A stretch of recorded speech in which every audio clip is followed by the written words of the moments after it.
আপনাদের আরজিকর মেডিকেল কলেজেরও আমি রোগী কল্যাণ সমিতি ভেঙে দিলাম এবং সব মেডিকেল কলেজের আমি রোগী কল্যাণ সমিতি ভেঙে দিলাম। আরজিকর কাণ্ডে নির্যাতিতার বিচারের দাবিতে ঝড় জল তুফান মাথায় নিয়ে 5 দিন ধরে স্বাস্থ্য ভবনের সামনে ধর্ণা অবস্থান চালিয়ে যাচ্ছেন জুনিয়র চিকিৎসকরা। এই পরিস্থিতিতে শনিবার দুপুরে হঠাৎ সেখানে পৌঁছে যান খোদ মমতা বন্দ্যোপাধ্যায়। দিনে 2 বার ব্যবহার করো স্টপেজ ক্রিম আর নিজেকে রাখো evergreen কেয়াশেড aroma therapy stoppage cream আর খুঁজে পাও নতুন আমিকে।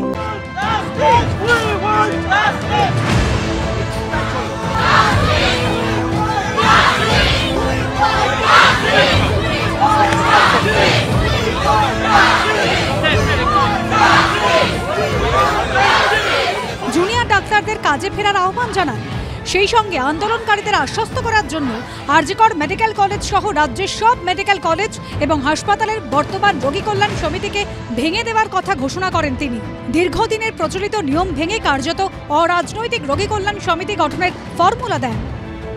আমি সব হসপিটালের রোগী কল্যাণ সমিতিতে আমি প্রত্যেকটা একদম রাজ্য থেকে শুরু করে সব মেডিকেল কলেজ এবং মাল্টি সুপার হসপিটাল যত রোগী কল্যাণ সমিতি আছে আমি প্রিন্সিপালদের চেয়ারম্যান করব এবং তাতে জুনিয়র ডাক্তারও মেম্বার থাকবে, সিনিয়র ডাক্তারও থাকবে, নার্সও থাকবে, একজন পাবলিক রিপ্রেজেন্টেটিভ থাকবে এবং পুলিশ থাকবে। এই সিদ্ধান্ত আমি নিয়েছি। মুখ্যমন্ত্রী সমস্ত কলেজের রোগী কল্যাণ সমিতিকে ডিসলভ করার যে সিদ্ধান্ত আমাদের কাছে জানিয়ে গেলেন তাকেও আমরা ওয়েলকাম জানাই।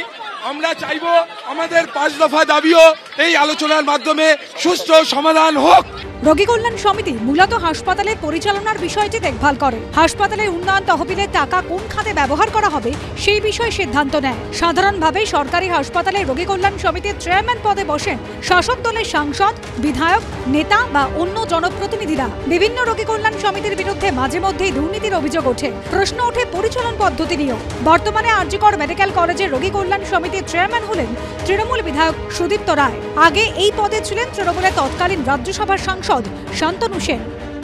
শুধু মেডিকেল কলেজের উনি বললেন রোগী কল্যাণ সমিতি শরীরে দেখে মনে হচ্ছে কত সদিচ্ছা। আমার জেলাতে হসপিটালের আমাদের যে সরকারি হসপিটাল সুপার স্পেশালিটি, এখন তো সরকারি হসপিটাল বলা যাবে না, সুপার স্পেশালিটি হসপিটাল, তার রোগী কল্যাণ সমিতির সদস্য আমি না, দুবারের সাংসদ অর্পিতা ঘোষ, যিনি হেরে গেলেন, কলকাতায় থাকেন, যার বালুরঘাটের সাথে লিটারেলি কোনো সম্পর্ক নেই, নাটকের সম্পর্ক ছাড়া, তিনি রোগী কল্যাণ সমিতির চেয়ারম্যান হবেন। সাময়িক উনি কিছুটা পিছিয়েছেন যেহেতু বেকায়দায় পড়েছেন। এখন নতুন এই রোগী কল্যাণ সমিতি গঠন নিয়ে নবান্ন কি বিজ্ঞপ্তি দেয় এবং তারপর কোন কোন মেডিকেল কলেজে নতুন করে রোগী কল্যাণ সমিতি গঠন হয়, তাতে কাদের রাখা হয় সেদিকেই তাকিয়ে সকলে। সন্দীপ সরকার, ঝিলম করঞ্জাই, অরিত্রিক ভট্টাচার্যের রিপোর্ট, এবিপি আনন্দ, কলকাতা।